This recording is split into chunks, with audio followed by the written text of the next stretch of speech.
So the fun thing about being a mood reader is that I have a horde of books I can turn to if I'm in the mood for something in particular, and I think for anyone who watches Bridgerton, you would not be surprised to hear that I was in the mood for Psyche and Eros retellings in the current moment. And so today we're going to do something a little bit different in that I'm going to talk about a book that came out last year, which I did talk about in an anticipated video and just didn't get to in time. So today we're going to talk about Psyche and Eros by Luna McNamara. And I'm sure this isn't the last time we will talk about Psyche and Eros in the near future, but today we are specifically talking about this retelling. Now, if you have been with me for a second, first of all, thank you. And if you are newer to the channel, also thank you and welcome. Also a moment to sidebar and remind you to like and subscribe at any point in the video if you feel so inclined. But if you've been here, you know that I like the Eros and Psyche myth because it essentially gave birth to two of my favorite fairy tale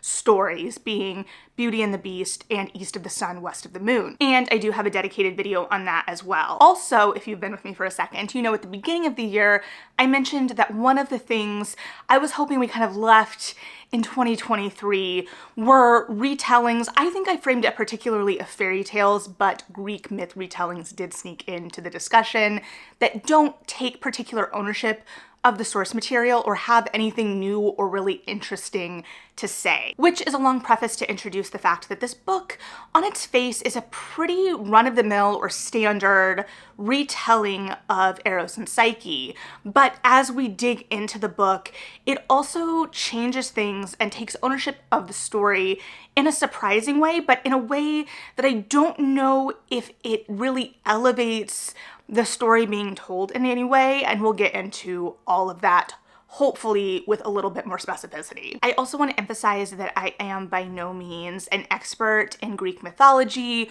or the Greek classics, or notably the Roman classics, because while this book frames the myth through Eros and Psyche, or specifically Psyche and Eros, which we could get into the semantics of whose name comes first in the myth, who is being centered in the myth, all of that. However, it is notable that we are placing this within the Greek because our source material for this myth actually comes from the Roman, which is why it is Cupid and Psyche. And I think that this is interesting because I think we do often see it more referred to as Eros currently, at least anecdotally. And I don't know if that's because of some of our cultural perceptions of Cupid and what Cupid represents. Like, are we seeing a flying baby in a diaper? Well, Eros really is the embodiment of desire, because it should be noted that the original story, which we will dive more into, as I said, at a later date, but it really does live in this kind of in-between of myth and fairy tale and romance and philosophical allegory, because when we're looking at it at face value, we have Eros, this representation and embodiment of desire, and Psyche, this representation and embodiment of the soul, and the journey Psyche goes throughout the tale, because Eros is a lot more static within the myth, and to be fair, the way myths are told can feel a little bit more static anyway, and because of the kind of story it is, there's a lot of representation going on, so we don't necessarily feel like we know these characters in the original Roman myth, which is one of the things I was most excited about when approaching it from a novel point of view, especially as I started the book and realized that this was going to be a dual point of view story, and that is incredibly interesting to me, especially within the landscape of specifically Greek retellings, which seem to be taking these familiar myths and centering the women that often exist at the edges of these myths or these stories, other than, of course, Antigone, but reframing things from a different point of view. And so here we are getting Psyche's point of view, but we are also getting Eros's point of view. And I was very interested in this because it offered this opportunity to really expand the romantic nature of this story and let us know these two a little bit more as people and as characters, and heighten that emotional resonance of the journey that exists a little bit more symbolically in the tale. However, there was still a lot of the kind of voice of a tale or a legend in the way that this read. Now, at the same time, it was really lyrical and beautiful and it flowed well, but I don't know that the voice really offered anything new in terms of the perspective of the characters. And when we look into the characters themselves, there is a lot to dive into, especially in relation to whether their points of view make us as a reader feel any closer to them as people. I personally don't know that they do. Additionally, the kind of emotional arc of everything, we felt like we were relying really heavily on the story beats of the original tale. So there was ownership taken specifically in changes, which put a pin in that for just 1 second. But at the same time, it didn't feel like the narrative was taking complete ownership of these characters in relation to the full interior lives, while also still wanting to grapple with some of these bigger thematic questions of the tale, specifically in relation to this idea of fate, which circles us back to the beginning of the book and the first change and real major change of this iteration of this story, which again is presenting itself as Eros and Psyche. So there is some expectation that it's going to be kind of closely aligned with that original myth, and it is and isn't at the same time. I would argue this isn't necessarily any closer aligned than something like East of the Sun, West of the Moon would be, though there is no reference to a giant bear.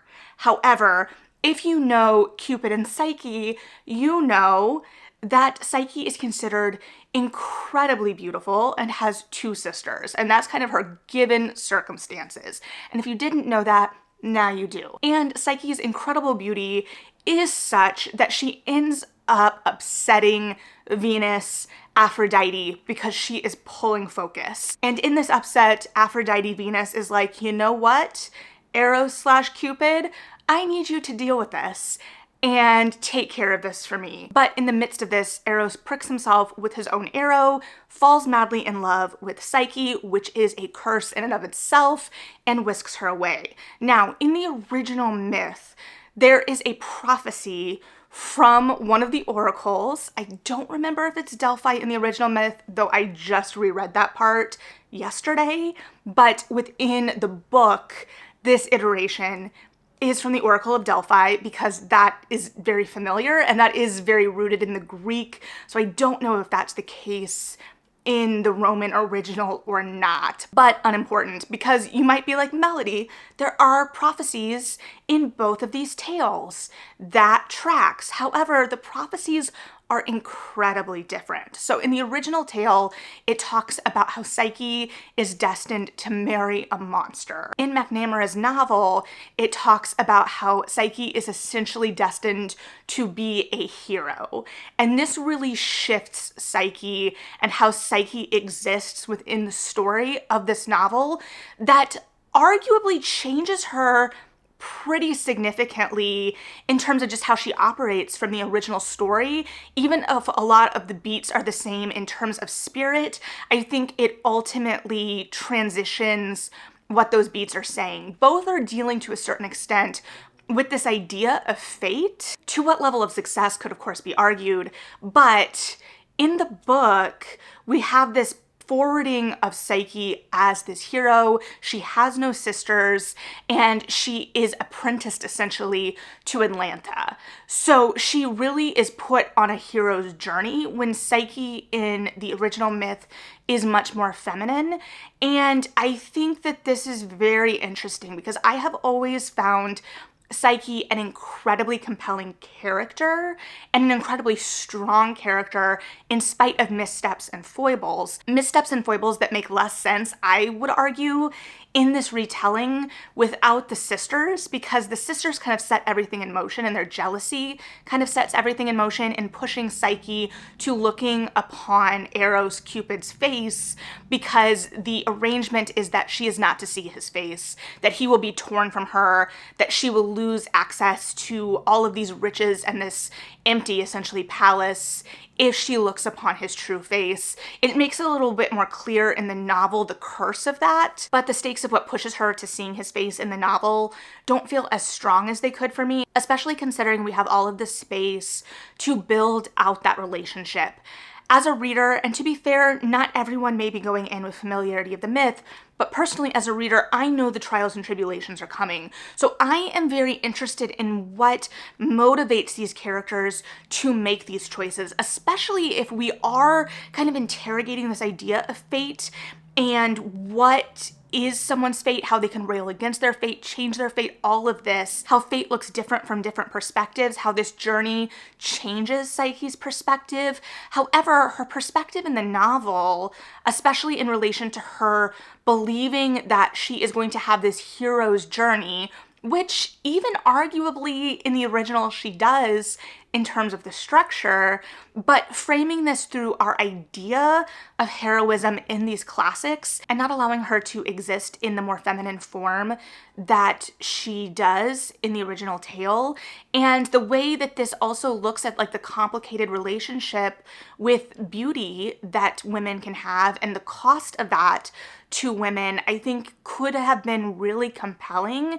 And instead, it felt a little bit more reductive because it didn't want to look at Psyche through a feminist lens, through who Psyche is in the original story and building off of that, but rather it felt like to view Psyche through a feminist lens, we needed to change who Psyche was intrinsically, which I would argue is kind of against the ideas of feminism. I'm interested, or was interested, in the ideas of heroism and shifting Psyche's perspective on heroism that the book was exploring, but I don't know why that was Psyche's journey necessarily. I also think that there was this really interesting attempt to kind of expand Eros and deepen Eros. We did really kind of change his origins, so he has been known in the context, especially of this myth, as the son of Aphrodite, and this book frames that as a punishment and puts him as one of the original gods, and that he has been kind of downgraded into this more subservient role for Aphrodite, and how there is conflict between the two of them there, which then makes it harder to kind of track some of these choices. So we're taking the choice out of a lot of it, which is very ironic when we're exploring that kind of tension between fate and personal choice. And so I don't know that it explores it successfully enough for me to be able to unpack it for you here. But especially in relation to Psyche, I would have been more interested in giving that page space to complicating her relationship with Eros so that I felt the cost of it. Rather, it felt like we were trying to maneuver and mold the story so that we could fit Psyche within the context of a lot of other familiar Greek myths that, to be clear, she doesn't really exist within in the original tale. We get some cameos from Achilles here. We see Clytemnestra. We see the kind of outset of the Trojan War, and putting her against that backdrop felt like it didn't trust us as readers necessarily to live outside of that realm. And I don't know that using those characters, especially in kind of replacing Psyche's sisters and the jealousy there and the complexity of that relationship with these more familiar Greek names, Penelope, Odysseus, I don't know what that ultimately offered the story. There was a moment that I thought that this was really successful in relation to Psyche interacting with Medusa in the underworld, but again, that was related to that complication of what is a hero, and that was Psyche being kind of faced with the reality of what turned Medusa and the complication there, which could have been very interesting additionally in terms of Psyche's relationship. And in the original myth, she was supposed to have married a monster, and this idea of what makes a monster and the idea of love and the idea of violence. And I think that the violence and the heroism could have been integrated more and unpacked better in relation to that relationship in an interesting way, but instead, again, it felt like a more reductive portrayal of Psyche in order to show her as being more complex and not trusting the complexity inherent in her character and building her out from there.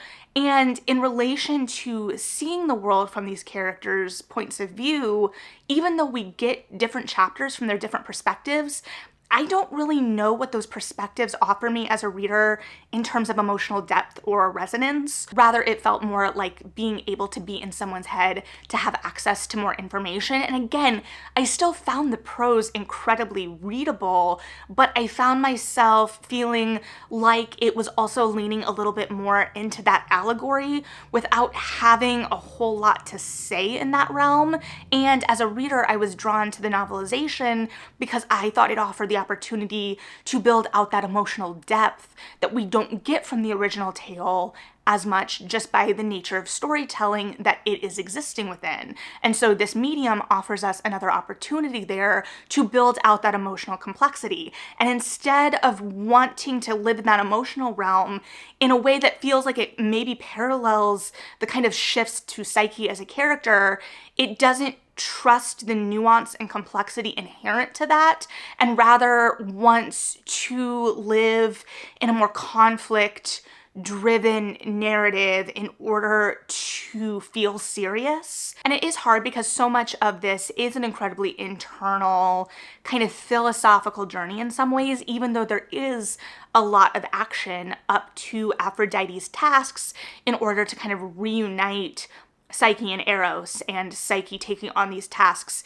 in order to earn back Eros in whatever way. But within the book, these tasks don't come up until like the 75%-ish mark. We spend about 25%, I read it in digital, so I'm thinking that way, or about a fourth of the book kind of existing within the changed landscape that Psyche returns to after being separated from Eros, going back home and kind of seeing the beginnings of the Trojan War. And I'm not saying there aren't interesting stories to explore there, or the ways it was explored in the book weren't interesting, because I did find that interesting and compelling. I particularly liked the perspective this book had on Odysseus and kind of complicating him as a hero as well, because it really was complicating these ideas of heroes. However, I don't know that that idea is as revolutionary as this book thinks it is, because a lot of the retellings that we've had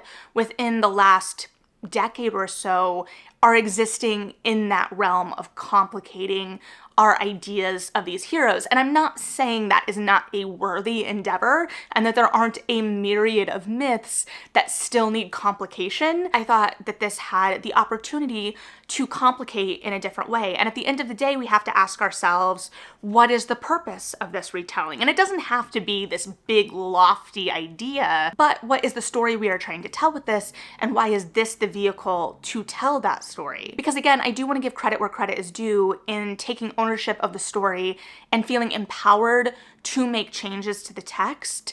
It's just a matter of why those changes were made, and narratively, I don't know if I feel the import of those changes. And I think in some ways, maybe the narrative was focused on justifying those changes rather than allowing us to get to know the characters better, or I don't know that those changes served the characters in any particular way that made the story deeper or more interesting in terms of those incredibly personal journeys, which I think is incredibly important to the journey of these two in particular. I think that there were moments that really did offer a glimmer of what this was trying to do, particularly in relation to Prometheus and Eros and Psyche visiting Prometheus and the relationship there, especially in looking at Prometheus's relationship with humanity and the relationship between the humans and the gods, the idea of Eros understanding desire. We frame the whole book by this idea of how many different kinds of words there are for love, and basically discovering different kinds of love through the course of the book. But I don't know that we really do make those discoveries in terms of the characters' emotional journeys. I think the novel wants us to think we do, but I don't think it exists in that emotional realm as much as it might think it does. So I don't know, I feel like this is kind of a bummer review, especially considering I'm very attracted to to the Eros and Psyche story family. So again, it wasn't bad per se because I am inherently drawn to those story types, and in some ways it should have been right up my alley because the trials are always my least favorite part of the story, and this took up so little space in this narrative. However, I also recognize the importance of the trials to the narrative and to that emotional journey. And I don't want to be controversial, but I think that this maybe could have had a little bit more trials, especially because it didn't feel like we felt the full weight of the nature of the trials, the challenge of the trials, especially because of the pacing. There was this understanding that Psyche was going to get through these trials in some way, and it took some of that tension out of the narrative in order to raise those stakes, which, forgive me for mentioning, it's a stakes kind of week, I guess. So with that being said, it's an interesting perspective on the myth, and if you've read it, I would be very interested to hear your thoughts. And if you are interested in the Cupid and Psyche myth, I would still encourage you to pick this up. I would just also encourage you to read the original myth as well, so that you can see how they're in conversation with each other, and you can draw your own conclusions about what you think this is saying, and if you think it's successful in that conversation with the original story. However, that is kind of where I'm landing on it, but of course would be interested to hear your thoughts. I anticipate talking about the Cupid and Psyche myth again soon, so stay tuned for that. But in the meantime, like I said earlier, like and subscribe if you feel like it. I so appreciate you being here and listening to what I have to say about books. I don't often speak goals into existence because I don't like to be disappointed or to set myself up for failure, but I would like to reach 2,000 subscribers. So any way you interact with the video really helps with that. But either way, as always, I'm so grateful if you are here, especially at this point of the video still. So with that, as always, most importantly, read something good, and yeah, bye.